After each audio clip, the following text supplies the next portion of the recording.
Pues aquí Tony González de Made in Metal y hoy estamos hablando con Vaniet Hill, quien fuera músico, es músico todavía, pero quien estuviera en varias bandas en Cuba.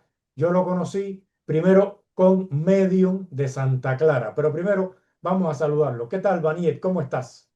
Todo bien, hermano, todo bien. Muchas gracias por la entrevista y por la oportunidad de estar acá contigo. Oye, en estos momentos estás viviendo en Costa Rica, ¿no? En- Sí, y estás trabajando en una tienda de tatuajes.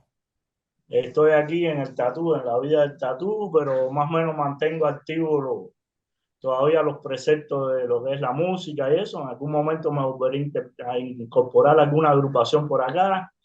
Tenemos varios proyectos en mente, vamos a ver qué podemos hacer para poder continuar con la carrera. Perfecto. Como había adelantado, yo te conocí a ti en Medium con los hermanos Domenech. Pero cuéntame, ¿cómo fue que tú entraste en Medium? Bueno, Tony, era el año 96 y Medium venía como que en un slum. Medium se había detenido por falta de músicos. Me acuerdo que estaban en medio de aquella grabación del disco Blinder que sacó la American Line con Joel Morales, y yo conozco a Eric Domenech en la escuela de arte. Nosotros matriculamos juntos en la escuela de pintura. Yo venía de una academia de música y enseguida tuvimos ahí roces con lo que era el gusto por la música, el metal, estas cosas, y él me propone entrar en su agrupación, ¿no? Me dice, men, ando buscando un bajista, ¿te anotas? Y yo realmente nunca me había metido en lo que era el mundo del metal de a lleno. No había tocado bajo. Yo lo que había dado en la escuela era guitarra clásica, pero bueno, me apunté y dije, bueno, yo creo que ya tengo una parte del camino recorrido. Y ahí empecé a frecuentar ya, a ir a los ensayos. Eh, nos procuramos de algunos instrumentos. Tú sabes que en aquellos tiempos los instrumentos eran, había que hacerlo, había que crearlo, chanearlo. En Cuba no había un lugar donde comprar nada. Y comienzo a ir a los ensayos, comienzo a aprenderme lo que era el repertorio, a, a participar en conciertos ya con Medium. De hecho, mi primer concierto lo dimos en Zaguala Grande con una banda punk de Santa Clara, con Escoria, y con Sectarian. Fue mi primer debut. Entonces, también a partir de ahí me empecé a meter en lo que era el asunto de la grabación. Nosotros grabamos en un estudio donde estábamos grabando casi que simultáneamente cuando Sectarion estaba grabando otro material y estaban grabando el espíritu, todas aquellas cosas. Yo eso lo viví en carne propia. Me metí en la grabación de Medium y tuve bastantes aportes ahí, ¿ves? Porque ya con los conocimientos de música que yo traía, pude como que destrabar un poco el asunto que se había detenido por un tiempo. Y eso ayudó a que saliera bastante rápido lo que era el material que ya estaba ahí hacía rato. Me acuerdo que en aquellos tiempos había crítica, que no te voy a decir nombre, que incluso tachaban de rip-off a la banda, de que el disco no iba a ser cierto, de que eso era un engaño, porque nadie en aquel momento concebía lo que era grabar un, un CD de calidad internacional de estudio. Nos movemos a un tiempo donde hasta grabar un cassette era difícil. Y entonces que te digan que una banda va a hacer un disco de estudio con una disquera internacional, pues muchos simplemente no lo creían, ¿no? Ya después, cuando sale el disco, se demuestra de que sí podía ser. Y más o menos esos fueron los inicios en la banda. Ya después, a partir de ahí, la banda lo que estuvo activa fueron alrededor de 2 años un poco hasta que se desintegra en el año 1998. en el año 1998 se da un gran concierto en Santa Clara con dos bandas de acá que todavía están activas, con Teatro Democracia y con Mantra. Un concierto súper, súper, súper para recordar. Y después de eso existen algún tipo de diferencias personales entre los miembros del grupo y hasta ahí llega Medium. Yo pensé que el paso de Medium a Blinder había sido un simple cambio de nombre. ¿Quiénes formaron entonces Blinder? A ver. A ver, cuando Medium se desintegra, cada músico agarra por su lado. Pero en la banda, los que siempre fuimos más unidos fuimos Eric y yo, ya después de mi llegada, porque realmente también prácticamente convivíamos juntos en la escuela, teníamos todo el tiempo para conversar ideas, para hacer todo y casi todo ya después iba, iba saliendo a partir de nosotros. Los otros músicos también fueron muy importantes, pero al final había un poco más de compenetración entre yo y el vocalista. Cuando ocurre este desenlace, yo le digo a Eric, él me dice, brother, pero hay que seguir con la música, ¿ves? Hay que seguir con la música que vamos a hacer. Y le dije, brother, yo no sé lo que tú vas a hacer, pero yo voy a hacer una banda, vamos a hacer una banda, vamos a seguir adelante, ¿no? Pero no tenemos guitarrista, no tenemos baterista, no importa. Hacemos una secuencia de ritmo, hacemos frecuencia, nos buscamos un buen guitarrista y vamos a seguir para adelante. Entonces, le digo, mira, sería una buena idea para que fuera una continuidad. Vamos a ponerle Blinder a la banda, como que el disco de Medium se llamaba Blinder. Seguimos con Blinder y como que pusimos un eslabón en la cadena para que todo siguiera y no fuera algo completamente divorciado de lo otro. Realmente cuando Blinder comienza, buscamos un guitarrista, Michel Martínez. Era un muchacho que era de escuela de arte, de hecho él tocaba viola en la orquesta sinfónica, tenía buenos conocimientos musicales y tenía mucha técnica. Él se pone a estudiar guitarra y enseguida le agarra el golpe. Y a partir de ahí empezamos a montar temas.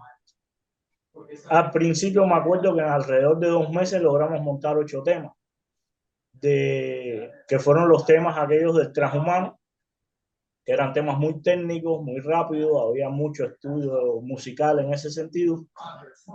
Y también incluso en los conciertos en vivo sumábamos temas de Medium como para llenar un poco el repertorio e ir haciendo como que una continuidad entre todos, ¿eh? Y ese fue el comienzo de Blinder. Ya después participamos con Blinder en múltiples festivales nacionales a lo largo de Cuba, con muy buena aceptación del público. A la gente le gustaba esa música técnica rápida y que no había perdido un poco lo que era el toque que ya venía con Medium, ¿ves? Yo recuerdo haber visto, no recuerdo haber visto a Medium, que a lo mejor los vi, pero a Blinders sí recuerdo haberlos visto en La Habana, en Pinar del Río y en otros lugares. Entonces, sí pienso que siempre fue una banda muy compenetrada. Y recuerdo lo de la grabación de Transhumanos. ¿Tú recuerdas? Bueno, ¿me puedes recordar qué otras grabaciones se hicieron? Yo con Blinder oficialmente nada más que hice 3 grabaciones. Grabamos el Transhumano, grabamos el Opción Cero. El Opción Cero, me acuerdo que entramos a grabar al estudio el mismo día 11 de septiembre. Es una anécdota que estábamos nosotros en el estudio a las 8 de la mañana en la emisora de radio de Santa Clara, en la W, y empieza la noticia aquella del avión golpeando el edificio y era como algo surrealista, no se podía creer en aquel momento. Aquello saliendo en las noticias y la gente atacaron a los Estados Unidos y aquello fue un revuelo. Y me acuerdo que toda la grabación fue bajo ese contexto histórico. Entonces ya después se le decidió poner a la grabación opción cero, en parte por todo esto que fue sucediendo. Una grabación de alrededor de unos 6 temas, donde se continuó con el mismo estilo que traíamos del principio. Ya este estilo posteriormente fue variando, se fueron metiendo otro género, se fue enriqueciendo el estilo, a alguna gente le gustaba, a algunas no. Eh, pero en sí fue así. Ya la tercera grabación que yo hago, al final no queda grabada por mí, porque es la transición ya en el año 2005, donde yo me voy a La Habana. Yo dejo, yo dejo todas esas pistas grabadas, pero por cuestiones técnicas no funcionó la grabación y hubo que repetirla. Ya para ese entonces ya yo estaba en La Habana, había empezado a militar con Combat Noise, que Juan Carlos, eso fue otra historia, que no lo tuvimos que tocar justo un día en un festival de Camagüey porque tuvo problemas con músicos en Camagüey y faltaba un bajista, el colo se había indispuesto y yo me subo al escenario y toco con él. Y a partir de ahí a Juan Carlos me dice, men, si te vas para La Habana, entras en la banda y pasamos al colo para la guitarra. Y así fue. Yo no lo pensé, me fui. Y esa fue otra transición que tuvo con Bad Noise, la transición del bajo del legendario bajista Colo a la guitarra fue también porque yo entré a la banda. Yo entré a la banda porque Colo decía, si hay alguien que yo le pueda soltar esa responsabilidad es al Bunny. Y ahí el Colo suelta las 4 cuerdas, yo agarro y el Colo se pasa a la guitarra. Y así más o menos fue toda la historia del asunto, ¿eh? Óyeme, Baniet, efectivamente. Y entonces, ¿estuviste en Combat Noise desde el 2005 hasta el momento en que saliste de Cuba? No, yo tuve una etapa donde yo comencé en el 2005, 2006, parte del 2007. En ese entonces nace mi hijo y yo más o menos me alejo un poco de lo que es los escenarios por cuestiones familiares. Me quedo frecuentando a veces conciertos, estas cosas con las amistades, pero ya no ejercía como músico. Ya entonces vuelvo a Combat Noise, creo que en el año 2015 o 2016. Y ya entonces sí fue hasta la actualidad, hasta el año 2023 que vine hasta acá a Costa Rica. En el 2023 todavía yo andaba activo en la banda, ¿no? Al mismo tiempo, Baniet, Blinder también seguía activo. ¿Tú seguiste en contacto con ellos y demás? Blinder sí seguía activo y de hecho eh, tenemos excelentes relaciones. Yo me comunico con Eric frecuentemente. Hay músicos que son más nuevos que no los conozco personalmente, pero sí los respeto mucho y para mí es una banda que yo le digo a Eric siempre que él es ejemplo de lo que es la fuerza de voluntad en Cuba, como todas las demás bandas, porque tú sabes todos los problemas que existen en Cuba y llevar adelante. Yo digo siempre que el problema no es tener una banda, es mantenerla. Y cuando hay un director o un músico que mantiene una banda por tantos años contra viento y marea, para mí se gana mis respetos, pero completamente, ¿ves? Eric tenía o tiene un hermano que creo que se llama Jorge Omenech y Ajá. casualmente ellos hicieron un fanzine que se llamaba precisamente, como acabas de decir tú, Fuerza de Voluntad. Tú Y estuviste por, presente, cuenta.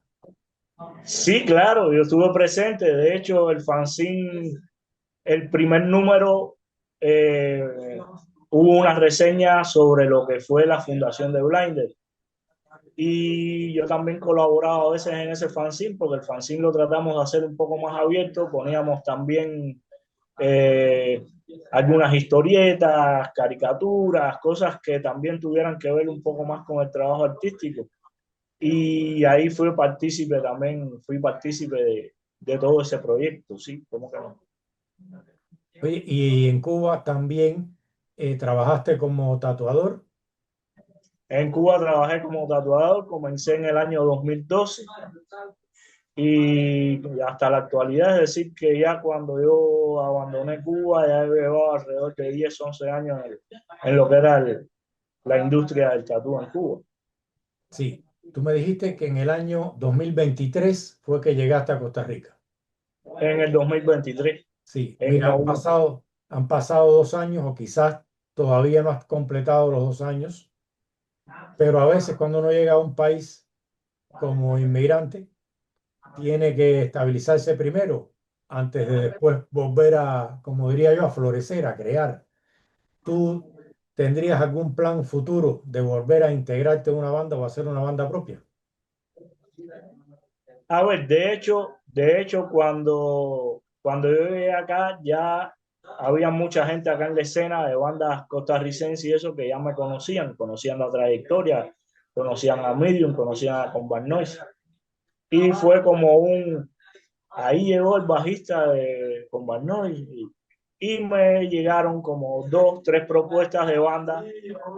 Compa, cuando quiera, aquí tiene un espacio, siempre como que eso me precedió y eso me dio mucha satisfacción porque la gente ya me conocía. Entonces, eso me ha ayudado mucho. Son compas que también se han mostrado muy como para ayudarme en todo momento.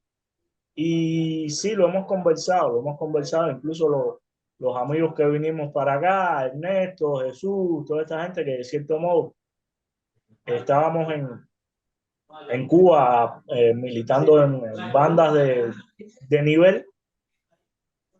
Teníamos un proyecto de armar una banda entre nosotros acá, entre lo que eran los cubanos, pero hay veces que es difícil también encontrar músicos, hay veces que tienes que jugar con lo que es la logística, donde viven, si es lejos, si es cerca, pero sí lo tenemos en mente.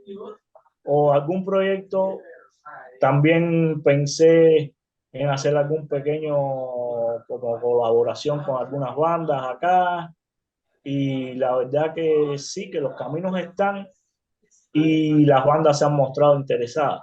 Solo lo que hay es que tomarlo, ¿eh? ¿Tú llegaste a grabar algún disco con Combat Noise? Yo estuve presente en la grabación del último disco que salió ahora. Ya el disco sale después de yo abandonar Cuba, pero ahí quedaron las grabaciones que las hicimos en todo este periodo de lo que fue COVID y todas estas cosas. Yo gesté muchos temas de Combat Noise a partir del 2006 de grabaciones que se hicieron, pero ya yo me había marchado. Yo solamente me tocó estar en lo que fue la composición y la creación de los temas. Y ya después la grabación la asumieron otros músicos. Es decir, que no tuve la suerte. Y Juan Carlos siempre me decía, no has tenido la suerte de grabar nunca y has creado música y has hecho todo para la banda y no has tenido la suerte de dejarlo plasmado. Pero bueno, al final, antes de irme, al menos tuve esa justicia y lo logré hacer. Blinder, que todavía está en activo, ¿ha cambiado su estilo o mantiene el estilo? Blinder mantiene su estilo, pero indiscutiblemente al cambiar el precepto de la realización musical, como que ya no utiliza máquinas, ya utiliza un baterista, hay otro tipo de alineación, ya ahí cambia un poco lo que es lo que uno está oyendo. Nosotros explotábamos mucho lo que era los sonidos de sintetizador, de este tipo de cosas, porque teníamos la posibilidad de trabajar con una máquina y al tener una máquina, pues uno eh, utilizaba todos estos recursos mucho más que lo que hay ahora, ¿ves? Pero realmente el tipo de música, lo que es el género como tal es el mismo, pero la realización es diferente. Y en el caso de Combine Noise, ¿a qué tú crees que se deba esa popularidad que ha alcanzado en toda la América Latina? La popularidad es bien ganada porque es una banda excelente en cuanto a todo, en cuanto a calidad de personas y en cuanto a calidad musical y en perseverancia y en todo. Yo he tenido la suerte de estar aquí en Costa Rica y ver bandas internacionales, de esas que uno añoraba, de las que uno eran lo máximo y he visto bandas internacionales que me he parado delante de las bandas y sin ningún tipo de nada me he dicho, con Bad Noise, hombre por hombre, suena mejor. Y se lo digo a cualquiera. Claro. Porque lo he experimentado. Lo he experimentado. Las hay que no, pero las hay que sí. Y son bandas que, que tendría yo que echar una discusión muy fuerte con alguien porque tal vez no me entiendan y me digan que soy un apasionado, pero realmente es la realidad que he visto. Y yo soy objetivo y soy crítico, sé hasta dónde es y hasta dónde no. Y te digo que con Barnoy tiene calidad musical para estar entre las mejores bandas de América. Fácilmente. Un detalle por el cual te preguntaba, no era porque los viera yo mejores o peores, sino por el hecho de la dificultad de poder, por ejemplo, organizar una gira latinoamericana de Combat Noise, de hacer que vayan por lo menos que fuera a uno o dos países. ¿Cómo tú ves eso ya desde fuera? Bueno, brother, aquí en Costa Rica hay un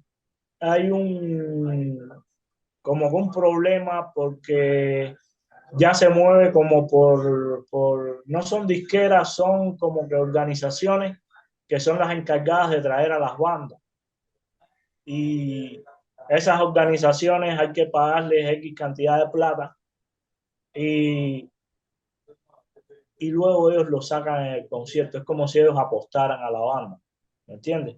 Aquí, por ejemplo, vino Sinister el año pasado, que esa gente le pagaron X cantidad de dinero y no entraron ni 50 personas. Lo que pasa es que ellos como que es una cantidad de conciertos en el año, ya después tienen la posibilidad de en el próximo concierto sacar ganancias y a veces ganan, a veces pierden, pero habría que ver hasta qué punto ellos quieren jugársela, por lo menos en el caso de Costa Rica, con una banda que no sea tan reconocida como las que ellos mueven, ¿ves? Pero habría que ver porque las cosas se mueven muy diferente a lo que uno piensa, por lo menos aquí en Latinoamérica. No, en España es igual. Realmente la manera en que está organizado la forma de dar giras y conciertos en el mundo es bastante diferente a cómo pudiera ser en Cuba o está muy lejos de las posibilidades de una banda cubana. Por ejemplo, el grupo tendría que empezar por, sí, con la fama que no sea una banda inmensa, pero aún así tendría que pagarse sus viajes, tendría que pagarse su hotel y pensando que ganaría ese dinero con los conciertos que daría. No, yo creo que el problema es que es muy difícil porque ya estas bandas tienen una infraestructura donde tienen X cantidad de dinero, tienen ganancias para ellos mismos solventar esos gastos. En el caso de Cuba sería desde cero. Entonces, a esa hora, pienso que hasta conseguir una visa en Cuba sería difícil. ¿Me entiendes? ¿Sabes cómo es todo el problema? Eso no es secreto para nadie. Conseguir una visa sería difícil, un pasaje de avión. Y todo eso sería sin comenzar todavía, sin llegar todavía a pisar el escenario. Ya sería un gasto de plata horrible que las bandas en Cuba no lo pueden asumir realmente. La última pregunta que te voy a hacer es una pregunta que es poco extrema y a lo mejor hasta poco musical, pero Pichea. sí, es una pregunta que te quiero hacer. ¿Sientes que diste el paso correcto? ¿Te sientes bien en Costa Rica? ¿Has logrado encontrar tu espacio? Brother, te voy a decir algo. Costa Rica a mí se me parece mucho a Cuba. Yo hablo mucho con los amigos. Tú sabes que nosotros tenemos infinidades de amigos en los Estados Unidos y no se vive igual. Aquí uno vive parecido como se vive en Cuba. Hay más familiaridad. Terminamos aquí, un ejemplo, en el estudio y queremos ir a un concierto, nos montamos, nos vamos, nos vemos allí, ahí conocemos a todo el mundo. Es como que más cerrado. Es como mismo se vivía en La Habana, que ibas a un concierto y veías a fulanito, a menganito, a ciclanito, como siempre. Es así mismo, es muy familiar todo Eh, y sí, claro que sí. Se me han dado muchas oportunidades, se me han abierto muchas puertas y faltan muchas puertas por abrir todavía. Pero sí, están ahí. Al principio es duro, como todo emigrante al principio se para en una ventana y, y piensa en algún momento en volver. Y ahí es donde tienes que aguantarte y decir, no, no, esto es una etapa, va a pasar. Y ya después de ahí se estabiliza todo y ya después como que no lo ves del mismo modo, ¿no? Pero sí, son procesos que uno tiene que vivir. Acá yo llevo muy poco tiempo, si se pone a mirar uno, lo que llevo son 2 años, pero en 2 años estoy trabajando establemente en un estudio de tatú. Tengo muchos planes por delante, planes que no son eh, como que lejanos, son planes que se pueden cumplir en cualquier momento. Y sí, y la óptica es diferente, la óptica es muy diferente. Pues muy bien, Baniet, oye, muchas gracias por tu tiempo. Ojalá que Mi tengas hermano, gracias a ti por la confianza y por dedicarme este espacio pequeño ahí. Muchos éxitos y lo mejor del mundo para ti, mi hermano, y para todo el metal en Cuba y donde quiera que estés. oye, un abrazo para ti y para toda tu familia. Un abrazo, hermano. Fuerza.